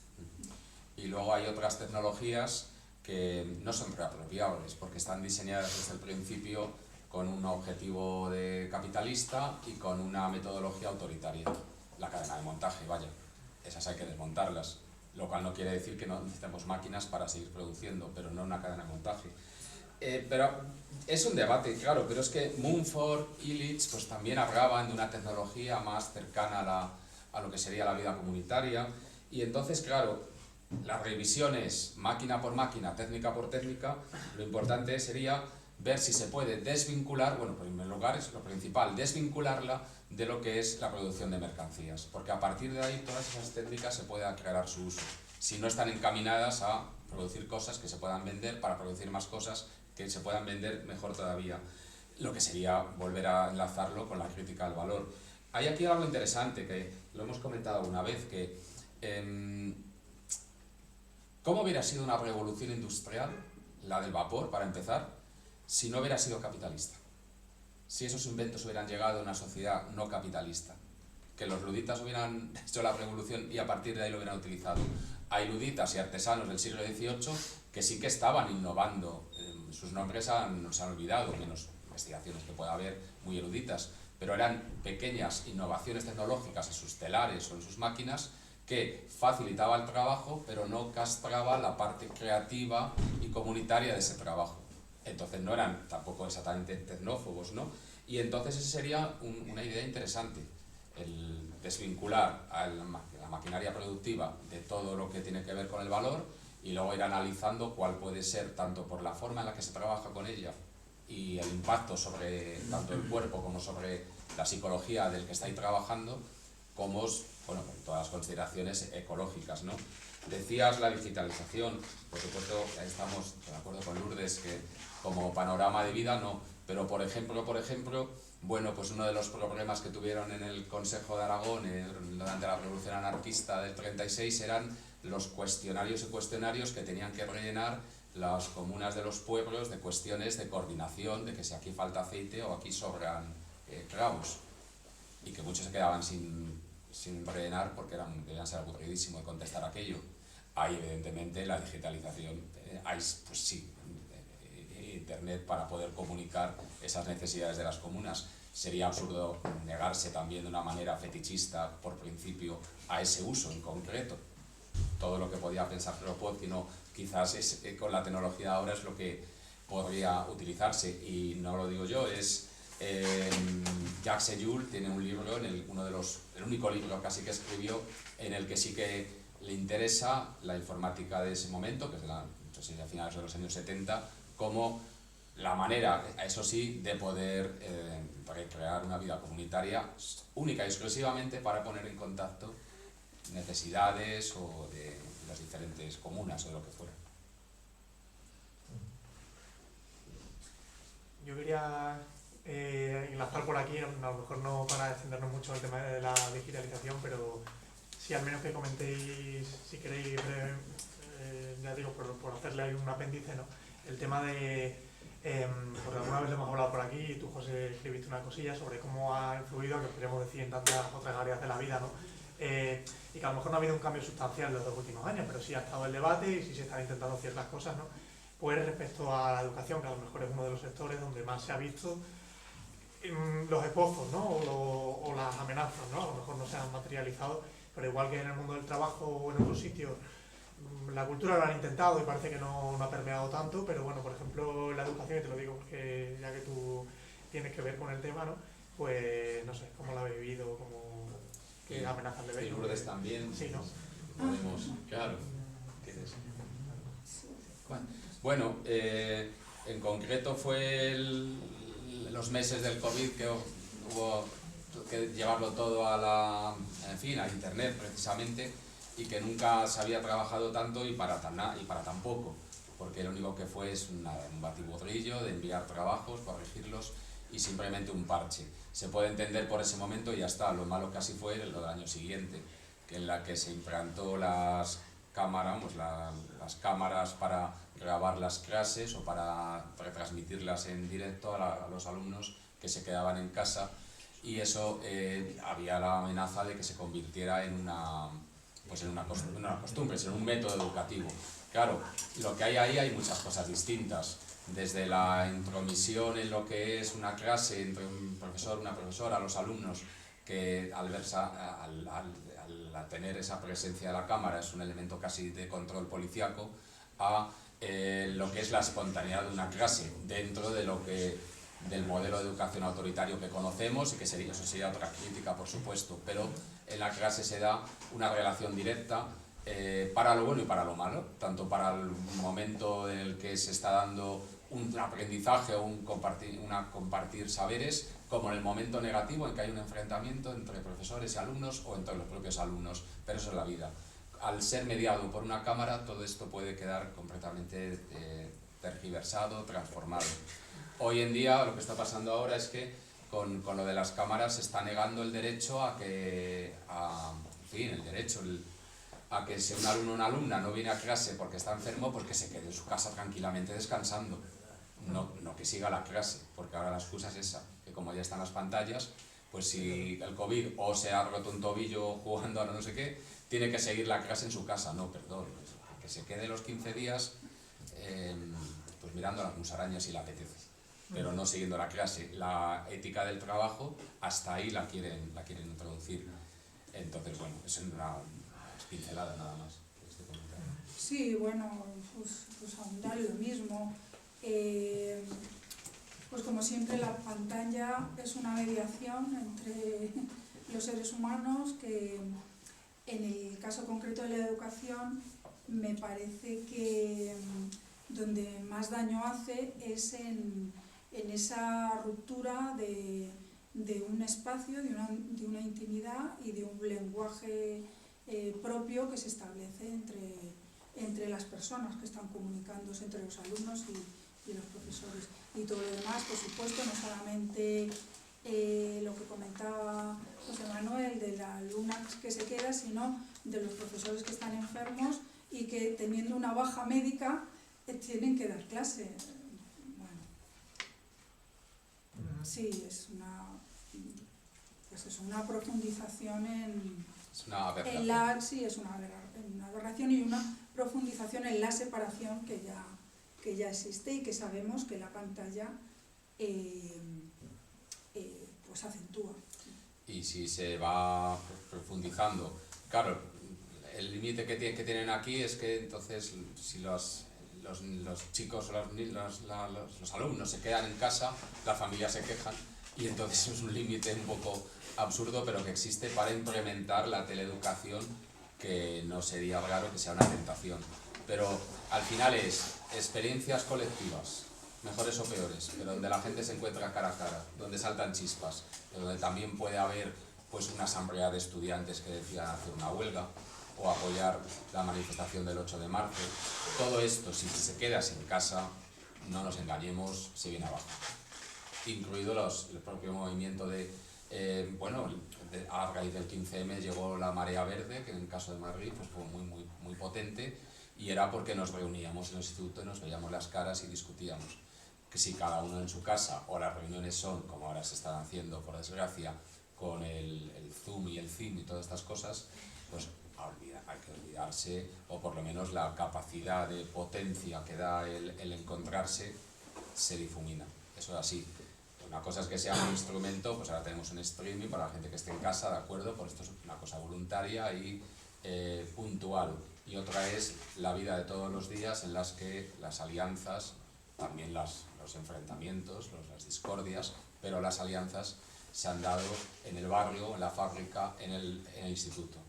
Es decir, en el roce de los cuerpos y de las palabras.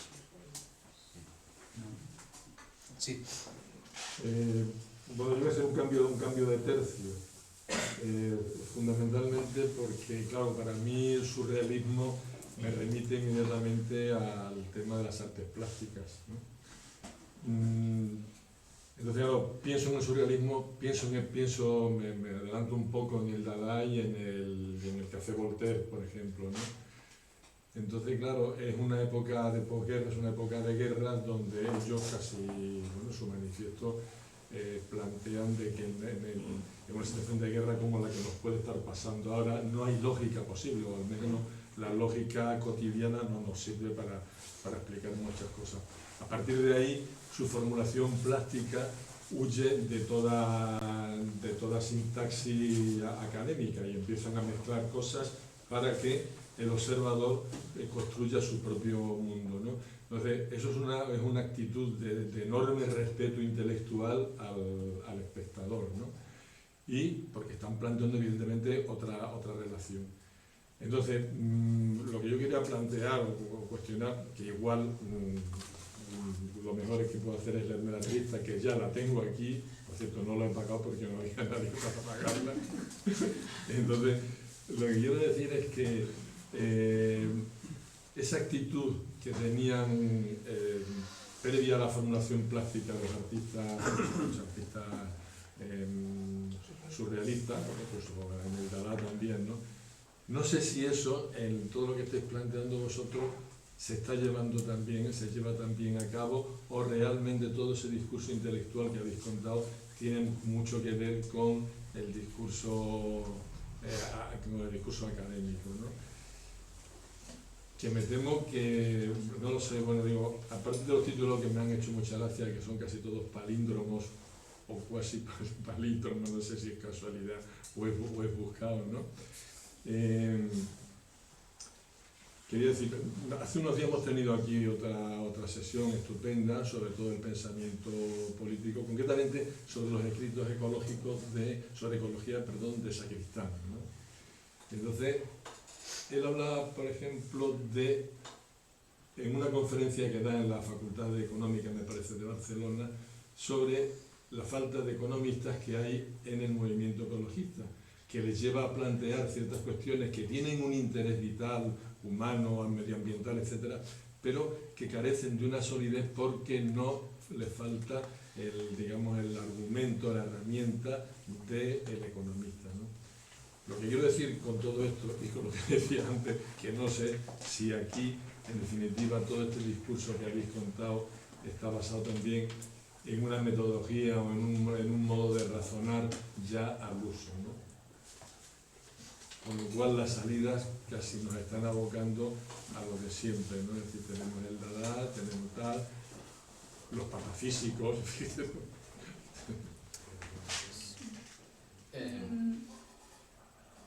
Bueno, en ese sentido... Perdón, no, sí, es como una duda, quiere decir que claro, la respuesta claro, la tengo aquí, ¿no? Claro.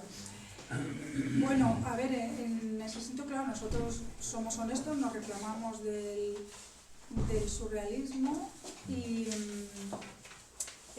no sé, entiendo que tu pregunta es si lo que ofrecemos de alguna manera es más de lo mismo, más de lo que ya se hacía en los años 20, lo que ya hacían el surrealismo en los años 20. Sí, los surrealistas también daban más de lo mismo, lo único que ellos renunciaban a una lógica en la medida en que en una situación de guerra, de posguerra, es absurdo andar pensando con arreglo a una lógica que les había llevado a esa situación, por ejemplo.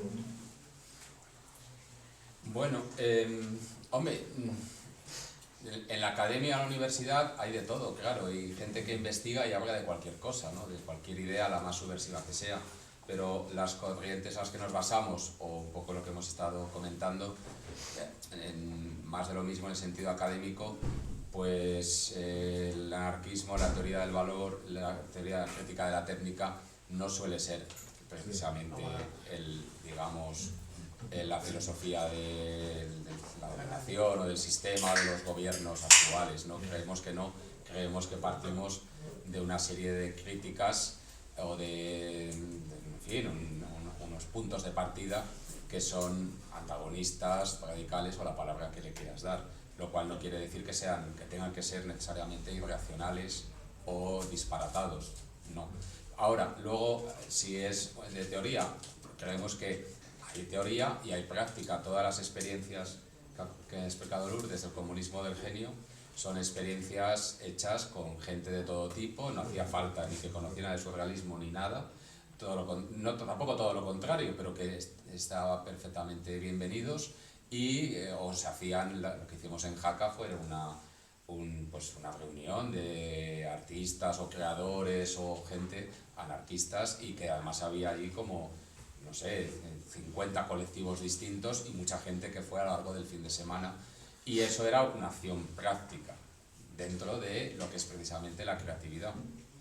Entonces, bueno, ahí cada uno leerá la revista, sacará sus conclusiones, pero precisamente en el lenguaje heredado relacionado con la academia, la universidad o el poder no nos reconocemos.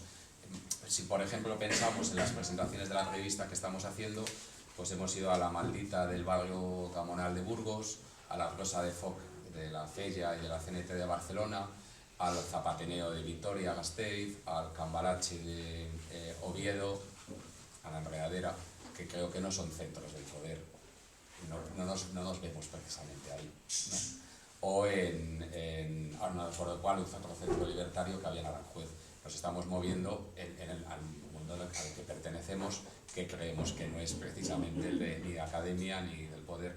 En cuanto a lo de la creatividad, que yo no sé si lo que quieras decir es que la revista no parece que daba la espalda a lo que es los elementos más creativos de una obra plástica en un momento dado, ¿no? Y que quizás lo echabas de menos. Hay una sección, claro, que no podemos hablar, que es el Laboratorio de lo Imaginario, que precisamente recoge pues una serie de colaboraciones, tanto nuestras como de amigos, de amigas, relacionadas con la creación. Cajas, objetos, ¿no? Que, bueno, además siempre con algún texto que no es que lo explique, pero le da una dimensión que no sea solamente estética, sino también una cierta reflexión. O aquí lo que tenemos son también cajas de tipo más humorístico, más dada, por cierto, una intervención de Jesús García Rodríguez, o estos dibujos automáticos de una amiga argentina, Agustina Pfeiffer, o estos carteles, como que fueran carteles que son cómics de tema bíblico, pero que al estilo situacionista se detornaron con bocadillos contra la mercancía, contra los partidos políticos, con un gran humor, y que eran a tamaño, pues eran así bastante grandes. Los imprimimos y una noche los pegamos por el barrio de Lavapiés como una acción política, poética. Precisamente un poco lo relacionado con lo que decías de si era un exceso de teoría o algo así. Creemos que no, que la revista y lo que vamos haciendo, bueno, estos otros dibujos de un amigo italiano de tipo automático, que son también muy lujuriosos, muy interesantes, ¿no? Llenos de frondosidad. Entonces, o lo que hicimos con lo de las teorías, ese debate abierto con estos colectivos de Cul-de-sac y Mal País, es también esa idea de un tipo de acción, un tipo de implicarse en una lucha cotidiana, no solamente teórico, y también teoría, por supuesto, también reflexión. Sería un poco lo que yo podría... Claro, de todas maneras, o sea, aceptamos que el surrealismo entra en la academia, por supuesto. Lo que nosotros intentamos con nuestra actividad, como grupo surrealista, junto a otros grupos surrealistas que hay esparcidos por otros lugares, de alguna manera es seguir esa especie de ruptura o de ese mensaje que el surrealismo tenía desde el principio, que es digamos una grieta contra lo que existe a través de lo que puede ser una crítica más explícitamente política, pero también que esa crítica no solamente utilice la parte racional del ser humano, sino que lo complete con todas esas potencias que vienen de la irracionalidad, del inconsciente, de la vida onírica, y que del humor, por supuesto, que en los años 20 del siglo XX, cuando empezó el surrealismo, directamente estaban sofocados, y que ahora, sobre todo después de mayo del 68, están utilizados por el poder.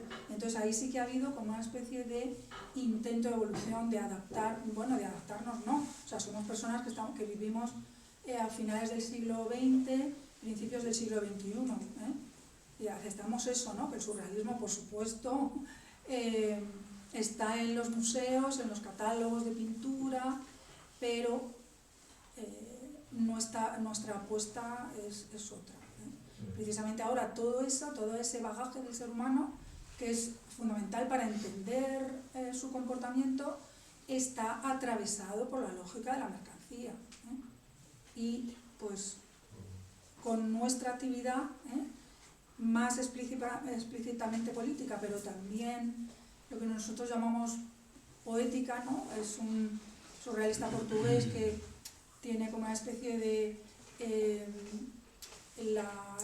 Mario Cesarini. Mario Cesarini, sí, pero el proyecto de surrealismo sería un proyecto político de vida poética. Entonces, sí, ese proyecto político de vida poética sería lo que nos impulsa pues, a hacer, a pensar y a hacer un compendio de todo eso en la revista. Sí, bueno, amigo, sí. Me parece que hay un montón de ideas muy sugerentes en lo que habéis dicho, estoy muy de acuerdo con todas, con muchas de ellas. Hay una cuestión que sin embargo me ha sorprendido, y es el uso de la palabra sujeto que habéis hecho. Bueno, yo soy filósofo, entonces me vais a disculpar una deformación profesional. Y el concepto de sujeto, ese sujeto mecánico, automático, que funciona, a mí me resulta un poco contradictorio, una especie de oxímoron, ¿no? Eso de dos conceptos contradictorios. ¿Por qué? Porque yo entiendo que el sujeto es una entidad humana capaz de proponerse algún tipo de objetivos y realizarlos mediante una planificación de su conducta que consigue lo que se propone. Entonces, dentro de lo que es la maquinaria capitalista, de toda esa inercia del sistema, de las fuerzas productivas, del beneficio, etc., no hay subjetividad. Yo tengo además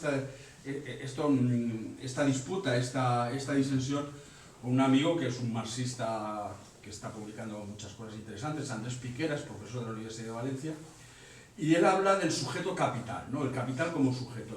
Yo este concepto no lo acepto, este es un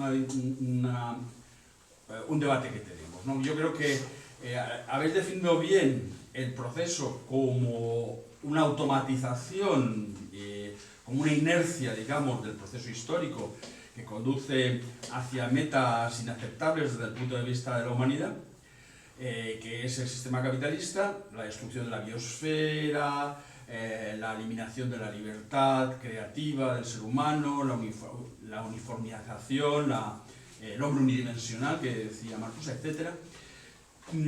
Pero le habéis dado una conceptualización que en mi opinión es errónea, hablar de un sujeto automático, ¿no? Creo que esta es la crítica que yo podría hacer. Hay un montón de cosas que, por supuesto, estoy completamente de acuerdo. Pues yo creo que estamos diciendo lo mismo. Creo que, no, a ver cuando me explique, a ver qué te parece. La culpa la tiene Ansel Jarf, porque la expresión y la crítica al valor, bueno, y antes, pues supongo que Marx, no lo sé.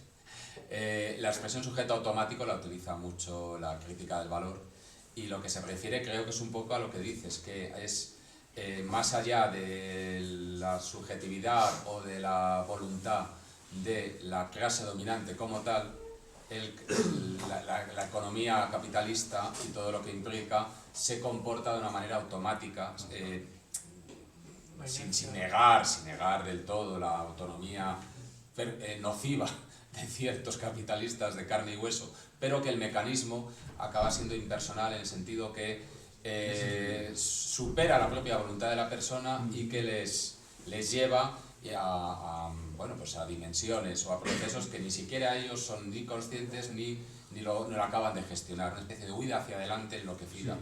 Y ese sería, lo que pasa es que la expresión es esa, el sujeto automático, pero creo que estábamos hablando un poco de lo mismo, igual que la tecnología, que problema que crea la tecnología dentro del marco capitalista, por supuesto, sin desligarla, no la tecnología en abstracto, que el problema que se crea de contaminación del mar, pues inventamos una nueva máquina que lo solucione, que a su vez va a generar otro problema más, o que ante la energía nuclear los desechos vamos a hacer una cueva para guardarlos, que a su vez generará otro problema más, pero no pasa nada porque esa idea fáustica que también hay que la tecnología es una divinidad y que cualquier problema se va a solucionar porque ella se inventará algo. Al final ahí hay una especie de dinámica ciega que supera a las propias personas que están ahí en la clase dominante. Lo que, y ahí así que a veces hemos discutido con Ansel Yap, no les absuelve de culpa, por decirlo así, o de responsabilidad a las personas de carne y hueso que están al frente, por mucho que el vehículo les vampirice, les lleve hacia donde no quieren. Bueno, pero algún día se les juzgará. Bueno, simplemente lo que no. No sé, estábamos, en el fondo creo que estábamos hablando de algo parecido. Sí, Lo que pasa es que el término es este que utilizamos, pero nos referimos a eso. sí, Que no, yo estoy un poco en la línea kantiana clásica, ¿no? De la subjetividad humana en el dominio de la historia, ¿no? Como dominio, o sea, la capacidad de dominar la historia, que es en definitiva lo que buscamos, y que, bueno, el problema es que tiene que haber ciencia también, y eso es el problema que también planteaba Damián, ¿no? Que parece que falta conceptualización científica en los procesos sociales e históricos en la propuesta, que es una propuesta esencialmente estética, porque esa estética busca construir una subjetividad precisamente antagónica del sistema, una subjetividad revolucionaria. Entonces, me parece confuso utilizar la palabra sujeto automático, simplemente esto. lo que pasa es que creo que estamos, sí, bueno, término. Sí. Bueno, no sé si... Sí, me va a salir mucho de tercio también, pero bueno. No, que no sé, una de las cosas que más me han interesado de la revista, bueno, aparte a lo mejor del tema de, que ya lo habéis comentado por encima, ¿no? De la exterioridad o del tema de, bueno, la encuesta de los sueños, no sé si habéis entrado en ella porque he estado 3 minutillos fuera. Pero solamente la hemos citado un poco y nada más. Bueno, que es muy interesante, ¿no? Ver todo este tema que no se suele hablar, ¿no? Y de haber además elegir un tema como el que habéis elegido de la mercancía con todo lo profundo que es. Y eso, además en concreto en los sueños, pues cómo se puede expresar de una manera tan diversa, que no son las que nos esperamos de primera. Pero bueno, eso está en la revista, que tampoco... Quería ir un poco más, por no darle más vueltas a lo de la mercancía, a un tema que me interesa ya personalmente, que es el de la antipsiquiatría, ¿no? Y bueno, es verdad que la ha escrito Juliana, ¿no? Sí. Juliana Cepeño, sí. Sí, pero bueno, por si queréis comentarme, porque me pareció un texto muy, muy potente, o queréis, no sé, dado el contexto, a lo mejor se sale de... Vale. Aquí echamos en falta que un compañero, Eugenio Castro, que tiene también un texto en ese bloque de locura, automatismo, lenguaje, y él tiene un texto sobre el arte de los locos, y él suele presentar esta sección y además lo hace de manera muy aclaratoria y muy brillante. Pero como estábamos solamente los dos, pues ha habido que limitarlo porque si no, no damos abasto. Efectivamente hay un texto que fue de Juliana Cepeño, bueno, por remontarnos, hace ya algunos años estuvimos organizando, me encargué yo de la organización, de unos debates, unas jornadas sobre el mayo 68, coincidiendo con los 50 o 60, yo qué sé, los años, el centenario del mayo 68. Y una de las jornadas que quisimos ofrecer debates y jornadas que no fueran solamente la huelga o los estudiantes. Por ejemplo, una estaba dedicada a las relaciones entre la contracultura, el rock and roll y las revueltas de los años 60, nos parecía interesante. Y una fue acerca de la antipsiquiatría, que sobre todo se dio en Italia, también en Inglaterra, y las relaciones, no exactamente con mayo el mes, sino con toda la erupción y la galaxia que hubo allí, que hubo después. Y Juliana se encargó de esa charla y fue muy interesante, entonces le propusimos el texto a partir de ahí para la revista, que no es el mismo de la charla, pero bueno, se basó. Y entonces en su texto lo que habla ella es devolver la palabra al loco, digo loco porque es el término que los colectivos de psiquiatrizados en lucha o no psiquiatrizados, que también forman parte de esa lucha, eligen como bandera. Lo común, orgullo loco, fripas, y que ellos mismos lo están reivindicando. Por lo tanto, por eso lo decimos, ¿no? Sí, sí. Sin ninguna carga peyorativa, absolutamente. Y entonces Juliana hace en su texto, habla del manicomio químico, de la hegemonía psiquiátrica, de cómo se niega esa palabra del loco. Y a la parte final de su texto es una selección de dibujos, poemas, proclamas, manifiestos, precisamente de estos colectivos o de individualidades como Princesa Inca y otra serie de gente. Entonces, bueno, a partir de ahí, un poco la idea de la revista, teníamos ese texto y a partir de aquí se puede hacer una sección que recojan otros materiales relacionados y que nos interesan. Y ahí sería el texto de Eugenio Castro, que se llama en concreto, bueno, el texto de Juliana, por decir el nombre, pues puede ser aclaratorio, en contra y a pesar de la psiquiatría hegemónica. La locura toma la palabra. Y el texto de Eugenio es, de la otra parte, una aproximación afirmativa al arte de los locos, en lo que hace un pequeño balance histórico de este tipo de expresión artística y la defiende contra lo que sería la psiquiatría, que niega su valor, pero también contra la apropiación pues, de la academia, del mercado del arte, que lo quiere convertir en otro estilo más homologable y digerido. Y claro, Eugenio plantea que ese arte o esa expresión, tanto poética como plástica, pues plantea los problemas que nadie quiere ver o que nadie quiere hablar, muchas veces relacionados con la condición humana. Hay otro texto, o otra serie de textos dentro de ese bloque, sobre todo voy a limitarme a uno, que es de un amigo portugués, precisamente, que dirige la revista A Idea, Antonio Cándido Franco, que el texto es muy largo, pero hay que leerlo. Fluidos, canicas, mediums, bolas de cristal y carboncillos, del automatismo psíquico surrealista, y que hace una historia interesantísima, muy bien documentada, de lo que es la escritura automática y lo que supuso para el primer surrealismo como medio de acceso al inconsciente y a la vida onírica. Y ahí, claro, ahí recuerda que Claro. el origen de la escritura automática está en el psicoanálisis y en todos los estudios que Breton leyó cuando era psiquiatra, durante la Primera Guerra Mundial, cuando estaba trabajando de psiquiatra, bueno, era todavía estudiante, y entonces tuvo que leer pues, a Flournoy y a un montón de médicos psiquiatras que eran un poco más abiertos que sus compañeros, y utilizaron todo el discurso del libre fluir del pensamiento como manera de conseguir llegar al núcleo, al nudo de los problemas psiquiátricos, ¿no? Del proceso mental, efectivamente. Entonces eso es una genealogía, Sí. muy... Y en esos muy materiales interesante. es muy importante, que has citado a Flournoy, lo que vendría del mundo de los mediums, del espiritismo de la época, Sí, como de- Helen Smith, que a su vez bueno, se ha relacionado la producción literaria y artística de estos mediums con ese arte de los locos. Hay puntos en común, incluso estéticos, no es lo mismo, evidentemente, no es lo mismo, son dimensiones distintas, pero que tienen puntos Sí, en común. encaja Claro. en ese imaginario también de las ideas que había en ese momento que se respetaron. Sí, o todo lo que hay alrededor de Charcot y el estudio de lo que en aquella época se llaman mujeres histéricas. Ahí hay unos puentes interesantes. No sé si ya va a ser. Vale, sí, que me estaban diciendo justo... Vale. Si nos hemos alargado mucho. Sí, nosotros también una pregunta. Que es verdad que hemos empezado un poquillo más tarde, pues a lo mejor si lo dejamos ahí, pues ya lo demás está en la revista. Y bueno, invitaros a que le echéis un ojo, que la tienen ahí atrás. Y bueno, que además es una cosa bastante